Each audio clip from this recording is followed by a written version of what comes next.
Hello students, welcome to my class.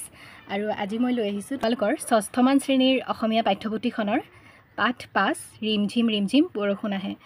আজি আমি এই পাঠটি ধুনীয়াকৈ পঢ়িম, বুজিম আৰু লগতে প্ৰশ্ন উত্তৰখিনিও কৰিম। তে আহা আমি আজিৰ ভিডিঅটো আৰম্ভ কৰোঁ। কবিতাটিৰ নাম হৈছে ৰিমঝিম বৰষুণ আহে। তাৰপিছত কবিতাটোত কৈছে পঢ়া আৰু আবৃত্তি কৰা। যেতিয়া পথাৰ থাকে ৰ'দত শুকাই গছৰ সেউজী পাত থাকে দুখাই। এটুপা দুটুপা কৰি বৰষুণ আহে গছ লতা ঘাঁহ বনে নিচিকি হাঁহে। ৰিমঝিম বৰষুণ আহে ইমান পানীৰ টোপ নোৱাৰো গণিব। ভাল পাওঁ ৰিমঝিম গীতহে শুনিব। লগে লগে নাচি নাচি পুবালি বতাহে আমাৰ লগত যেন পাতেহি কথাহে। ৰিমঝিম বৰষুণ আহে ডাৱৰে উফুন্দ পাতে।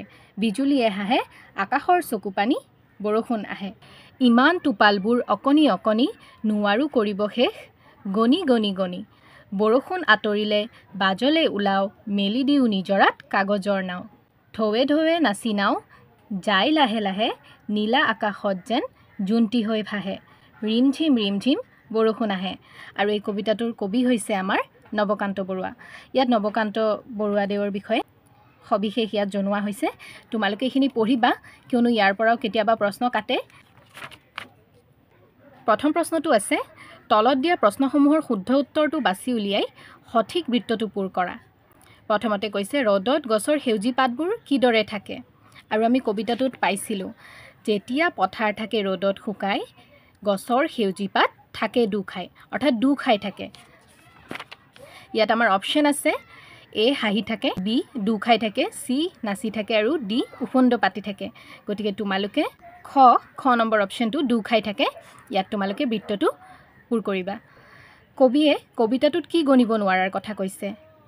অপশ্যন আছে আমাৰ ক পানীৰ টোপ, খ ঘাঁহ বন, গ সেউজী পাত আৰু ঘ পুবালি বতাহ। তোমালোকে ক পানীৰ টোপ গণিব নোৱাৰোঁ বুলি এইটোত তোমালোকে চিন দিবা। 2 নম্বৰ আছে শব্দ অৰ্থ মিলাও আহা। দুখাই মানে বেকা হৈ তলমূৰ কৰি। উফুন্দ মানে ঠেহ, এইটো আগতীয়াকৈ আমাক কৰি দিয়া হৈছে। বাজলে মানে বাহিৰলৈ। ভাহে মানে উপঙে। ষ্টুডেণ্টছ এইবাৰ আহিছোঁ আমাৰ প্ৰশ্ন উত্তৰখিনি।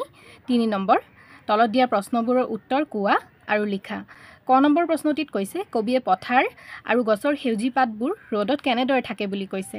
প্ৰথমতে মই গোটেইখিনি প্ৰশ্ন একেহতে পঢ়ি দিম, তাৰপিছত মই তোমালোকক এনচাৰখিনি বহীত লিখি দিছোঁ, তোমালোকে তালৈ চাবা। প্ৰথম প্ৰশ্নটো কবিয়ে পথাৰ আৰু গছৰ সেউজী পাতবোৰ ৰ'দত কেনেদৰে থাকে বুলি কৈছে। খ নম্বৰ প্ৰশ্ন কবিয়ে পানীৰ টোপালবোৰ কিয় গণি শেষ কৰিব নোৱাৰোঁ বুলি কৈছে। গ নম্বৰ কবিয়ে কি গীত শুনি ভাল পায়। আৰু খ নম্বৰ কবিতাটোত কোনে কোনে হাঁহে, উফুন্দ পাতে আৰু চকু পানীত টুকে বুলি কৈছে। ঙ নম্বৰ কবিয়ে কাগজৰ নাও কেতিয়া আৰু ক'ত মেলি দিয়ে। প্ৰথম ছ নম্বৰ কবিয়ে কোনে ক'ত আৰু কি হৈ ভাহে বুলি কৈছে। ষ্টুডেণ্ট এইবাৰ আমি আমাৰ উত্তৰখিনি চাই লওঁ। এয়া হৈছে আমাৰ উত্তৰ। কবিয়ে পথাৰ আৰু গছৰ সেউজী পাতবোৰ ৰ'দত কেনেদৰে থাকে বুলি কৈছে। উত্তৰটি হ'ব আমাৰ ৰ'দত পথাৰ শুকাই থাকে আৰু গছৰ সেউজী পাতবোৰ দুখাই থাকে বুলি কবিয়ে কৈছে। খ নম্বৰত আছিল আমাৰ কবিয়ে পানীৰ টোপালবোৰ কিয় গণি শেষ কৰিব নোৱাৰোঁ বুলি কৈছে। উত্তৰটো হ'ব বৰষুণৰ পানীৰ টোপালবোৰ বিৰতি নোহোৱাকৈ অবিৰাম আহি থকা বাবে কবিয়ে গণিব নোৱাৰোঁ বুলি কৈছে। গ নম্বৰত সুধিছিল কবিয়ে কি গীত শুনি ভাল পায়। উত্তৰটো হ'ব কবিয়ে বৰষুণৰ ৰিমঝিম গীত শুনি ভাল পায়। খটোত কবিতাটোত কোনে কোনে হাঁহে, উফন্দ পাতে আৰু চকু পানী টুকে বুলি কৈছে। কবিতাটোত গছলতা ঘাঁহ বন আৰু বিজুলীয়ে হাঁহে, ডাৱৰ উফন্দ পাতে আৰু আকাশে চকু পানী টুকে। ঙ নম্বৰ প্ৰশ্নটিত কৈছিল কবিয়ে কাগজৰ নাও কেতিয়া আৰু ক'ত মেলি দিয়ে। উত্তৰটো হ'ব কবিয়ে বৰষুণ আঁতৰিলে বাজলৈ ওলাই আহি নিজৰাত কাগজৰ নাও মেলি দিয়ে। বাজলৈ মানে বাহিৰলৈ। 5 নম্বৰ কবিয়ে কোনে ক'ত আৰু কি হৈ ভাহে বুলি কৈছে। উত্তৰটো হ'ব ঢৌৱে ঢৌৱে নাচি নাও লাহে লাহে যায় আৰু নীলা আকাশত জোন হৈ ভাহে। ষ্টুডেণ্ট এইখিনিতে আমি আমাৰ গোটেইখিনি প্ৰশ্ন উত্তৰ সম্পূৰ্ণমতে কৈছে 4 তলত দিয়া প্ৰশ্নসমূহৰ উত্তৰ বাছি উলিয়াই শব্দজালত ঘেৰ দিয়া আৰু লিখা। ইয়াতে আমি প্ৰথমতে বিচাৰি উলিয়াব লাগিব, যিহেতু মই আগৰ পৰা বিচাৰি উলিয়াই ৰাখিছোঁ গতিকে আমাৰ প্ৰশ্ন উত্তৰখিনি আগৰ পৰা কৰিছে। প্ৰথম আছে এইটো হ'ব গছৰ, বৰষুণ, আকাশ, গণিব আৰু পুবালি। এবাৰ আমি প্ৰশ্ন উত্তৰখিনি চাওঁ। কবিয়ে কি বতাহে নাচি নাচি কথা পাতেহি বুলি কৈছে। উত্তৰটো হ'ব পুবালি। খ নম্বৰ কবিয়ে পানীৰ টোপ কি কৰিব নোৱাৰোঁ বুলি কৈছে উত্তৰটো হ'ব গণিব অৰ্থাৎ আমি পানীৰ টোপ গণিব নোৱাৰোঁ গ নম্বৰ আছে কাৰ সেউজী পাত দু খাই থাকে উত্তৰটো হ'ব গছৰ অৰ্থাৎ গছৰ সেউজী পাত দু খাই থাকে খ নম্বৰ কবিৰ ৰিমঝিমকৈ কি অহাৰ কথা কৈছে উত্তৰটো হ'ব কবিৰ ৰিমঝিমকৈ বৰষুণ অহাৰ কথা কৈছে এবাৰ আমাৰ 5 নম্বৰটো আছে তলত দিয়া কবিতাৰ স্তবককেইটা গদ্য ৰূপত লিখা এইখিনি কবিতা ৰূপে দিয়া আছে তাৰপিছত এইখিনি আমি আমাৰ নিজৰ ভাষাৰে যেনেকৈ লিখে সেইটো গদ্য ৰূপ বুলি কয় গতিকে ইয়াত গদ্য ৰূপ হিচাপে দিয়া হৈছে প্ৰথমতে মই এইখিনি পঢ়ি দিছোঁ এটুপা দুটুপা কৰি বৰষুণ আহে গছ লতা ঘাঁহ বনে মিচিকি আহে আৰু যেতিয়া আমি আমাৰ ভাষাত এটুক পৰিৱৰ্তন কৰোঁ তেতিয়া এনেদৰে হয় যেতিয়া এটুপ দুটুপকৈ বৰষুণ পৰে তেতিয়া গছ লতা ঘাঁহ বনে মিচিকিয়াই আহে অৰ্থাৎ বৰষুণৰ পানী পাই গছ লতা ঘাঁহ বনবোৰ সজীৱ হৈ উঠে দ্বিতীয়টো ইমান পানীৰ টোপ নোৱাৰো গণিব ভাল পাওঁ ৰিমঝিম গীতহে শুনিব আৰু ইয়াত আছে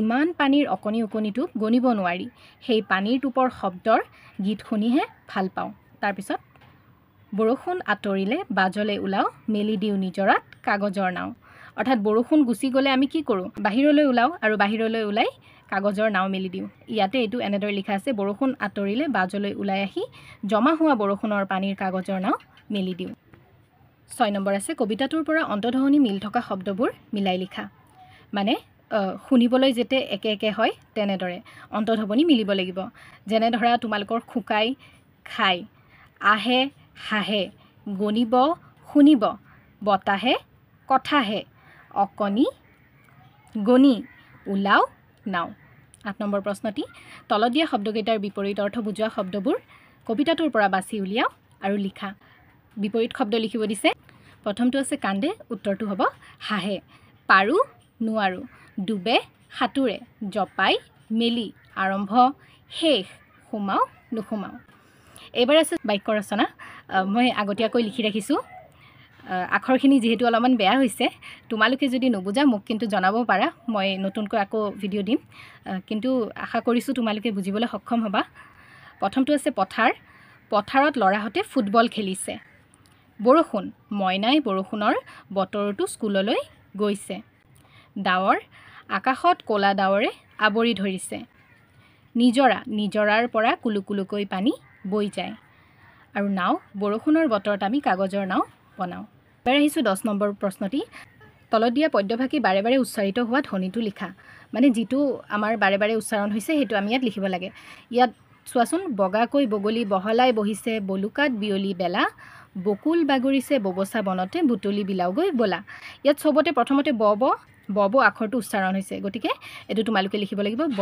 ধ্বনি খ নম্বৰ তলত দিয়া পদ্যভাষীত পুনৰাবৃত্তি হোৱা ধ্বনিটো লিখা ইমান পানীৰ টোপ নোৱাৰো গণিব ভাল পাওঁ ৰিমঝিম গীতহে শুনিব ইয়াতে এই দুই লাইন ছন্দ মিলোৱা দুই লাইনত ব উচ্চাৰণটো মিলিছে গতিকে এইটো হ'ব আমাৰ ব ধ্বনি গ নম্বৰ শংকৰদেৱৰ পদ্যভাষীত পুনৰাবৃত্তি হোৱা শব্দাংশটো লিখা হেন শুনি জাম্ববন্ত ঠাইলা মহা বলৱন্ত ইয়াত শেষত আমাৰ ছন্দ মিলোৱা শব্দ দুটাত বন্তটো উচ্চাৰণ হৈছে গতিকে এইটো বন্ত ধ্বনি এবাৰ আহিছোঁ আমাৰ 11 নম্বৰ প্ৰশ্ন তলত দিয়া বিশেষ্য পদবোৰৰ বিশেষণ পদৰ ৰূপটো লিখা আৰু সেই শব্দৰ প্ৰয়োগৰে বাক্য গঠন কৰি তলত তালিকাখন পূৰ কৰা ইয়াত আমাৰ শব্দ দি দিছে ইয়াত বিশেষণ ৰূপটো লিখি সেই বিশেষণ ৰূপটোৰে আমি এটা বাক্য সাজিব লাগে তোমালোকে চাই যোৱা ঘৰ ঘৰুৱা কাম কাজবোৰ নিয়াৰিকৈ কৰিবা এইটো তোমালোকৰ বাবে কৰি দিয়া হৈছে সাৰুৱা মাটিত খেতি ভাল হয় নিথৰুৱা লোকক সহায় কৰা উচিত ভাগৰুৱা হ'লে জিৰণি ল'ব লাগে আৰু জাবৰুৱা মাটিত আলু খেতি ভাল হয় ষ্টুডেণ্টছ আজিলৈ আমাৰ প্ৰশ্ন ইমানখিনিয়ে থাকক তোমালোকক কিবা লগা হ'লে তোমালোকে মোক নিশ্চয়কৈ জনাবা কিবা বুজি নোপোৱা থাকিলেও মোক জনাব পাৰা ইয়াৰ পিছৰ পাঠটিত আমি পাঠ 6 কৰিম আজিলৈ ইমানেই ধন্যবাদ